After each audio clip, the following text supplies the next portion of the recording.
मैं नाराज नहीं हूँ, बस दिल खामोश हो गया है। बहुत सन्नाटा सा फैल गया है अंदर तक, ना गुस्सा करने का दिल है, ना शिकवे की तमन्ना, ना ही किसी चीज़ की ज़िद और ना ही कोई शिकायत। मुखलिस शख्स को हमेशा बेवकूफ़ समझा जाता है, हालांकि ऐसा नहीं होता। वो सब समझता और जानता है, बस वो अपने सब्र की वजह से लोगों की घटिया हरकत को नज़रअंदाज कर देता है। मुखालफत डट के करे लेकिन मुनाफ़कत कभी ना करें, क्योंकि मुखालफत जरतमंद, दलेर और ख़ानदानी लोग करते हैं, लेकिन मुनाफ़कत बुज़दिलों और बदनस्लों की सिफत से। कुछ बातें सुनकर लगता है हर बात को सानना ज़रूरी नहीं, कुछ बातें कहकर लगता है, कुछ बातें सहकर लगता है, चाप रहते तो अच्छा था, कुछ कह देते तो अच्छा था। बेहिस लोग, कुछ लोगों को पछतावा भी नहीं होता, और हम सोचते रहते हैं कि शायद किसी वक्त उन्हें एहसास होगा अपने मनफी रवैये का, लेकिन ऐसा नहीं होता। ये पछतावे भी ज़र्फ़ वालों के लिए होते हैं। बेहिस लोगों के पास सिर्फ अपना आप होता है। बेहतरीन रिश्ते, जो शख्स तुम्हारे खून में से ना हो मगर फिर भी तुमको इज्जत दे और प्यार दे, तो बेशक वो तुम्हारे लिए बेहतरीन रिश्ता है। रिश्ते और रास्ते तब ख़त्म होना शुरू हो जाते हैं जब पाँव नहीं दिल थक जाते हैं। पीठ पीछे आपकी बात चली तो घबराना मत, क्योंकि बात उन्हीं की होती है जिनमें कोई बात होती है, मोहब्बत और इज़्ज़त। जो मर्द ये समझ ले कि औरत का दिल शीशे की तरह नाजुक होता है, वो हमेशा नरमी से पेश आएगा, क्योंकि औरत अच्छी हो या बारी, बेवकूफ़ हो या अक्लमंद, काबू सिर्फ मोहब्बत और इज़्ज़त से आती है। मुआफ़ करके आगे बढ़ जाएं उन सब लोगों को जिन्होंने दिल दिखाया, तोहमत लगाई, बुरा भला कहा, आपके लिए गलत बात कही, आपको परेशान किया। यकीन जाने आपका रब कुछ नहीं भूलता, और वो जब हिसाब बराबर करता है तो नाइंसाफ़ी नहीं करता। और किसी ने पूछा कौन अपना है और कौन नहीं। जवाब आया, अगर वक्त अपना है तो सब अपने हैं, वरना कोई अपना नहीं। वक्त, मोहब्बत और ताल्लुक़ ख़रीदा नहीं जा सकता, लेकिन उनके खो जाने के बाद उनकी कदर व कीमत का एहसास होता है।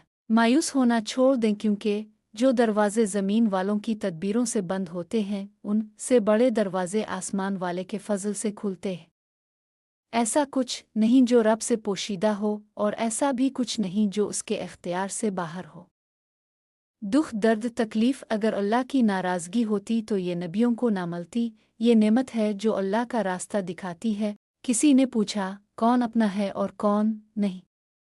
जवाब आया, अगर वक्त अपना है तो सब अपने हैं, वरना कोई अपना नहीं। वक्त, मोहब्बत और ताल्लुक़ ख़रीदा नहीं जा सकता, लेकिन उनके खो जाने के बाद उनकी कदर व कीमत का एहसास होता है। मायूस होना छोड़ दें, क्योंकि जो दरवाजे ज़मीन वालों की तदबीरों से बंद होते हैं, उन से बड़े दरवाजे आसमान वाले के फजल से खुलते हैं।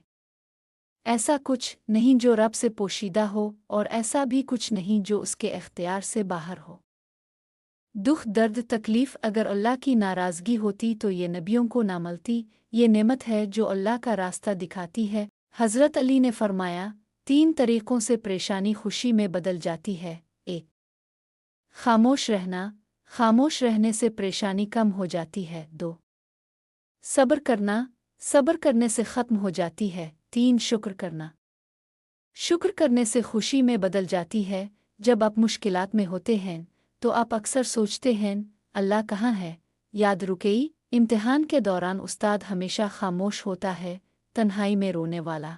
हज़रत सल्लल्लाहु अलैहि वसल्लम ने फरमाया, 7 आदमी क़यामत के दिन रहमत इलाही के साए तले होंगे।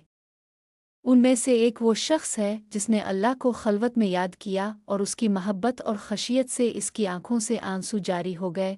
मैंने ज़िंदगी से पूछा तो इतनी मुश्किल क्यों है। ज़िंदगी ने हंसकर कहा, दुनिया आसान चीज़ों की कदर नहीं करती, बस इतनी सी तब्दीली आई है। पहले दुनिया पत्थर की थी, अब इंसान पत्थर के है। हज़रत अली ने फरमाया, 3 तरीक़ों से परेशानी खुशी में बदल जाती है। 1. खामोश रहना, खामोश रहने से परेशानी कम हो जाती है। 2. सब्र करना, सब्र करने से ख़त्म हो जाती है। 3. शुक्र करना, शुक्र करने से खुशी में बदल जाती है। जब आप मुश्किलात में होते हैं तो आप अक्सर सोचते हैं अल्लाह कहाँ है। याद रुकेई, इम्तिहान के दौरान उस्ताद हमेशा खामोश होता है, तन्हाई में रोने वाला। हज़रत सल्लल्लाहु अलैहि वसल्लम ने फरमाया, 7 आदमी क़यामत के दिन रहमत इलाही के साए तले होंगे। ان میں سے ایک وہ شخص ہے جس نے اللہ کو خلوت میں یاد کیا اور اس کی محبت اور خشیت سے اس کی آنکھوں سے آنسو جاری ہو گئے۔ میں نے زندگی سے پوچھا تو اتنی مشکل کیوں ہے؟ زندگی نے ہنس کر کہا دنیا آسان چیزوں کی قدر نہیں کرتی، بس اتنی سی تبدیلی آئی ہے، پہلے دنیا پتھر کی تھی، اب انسان پتھر کے ہے۔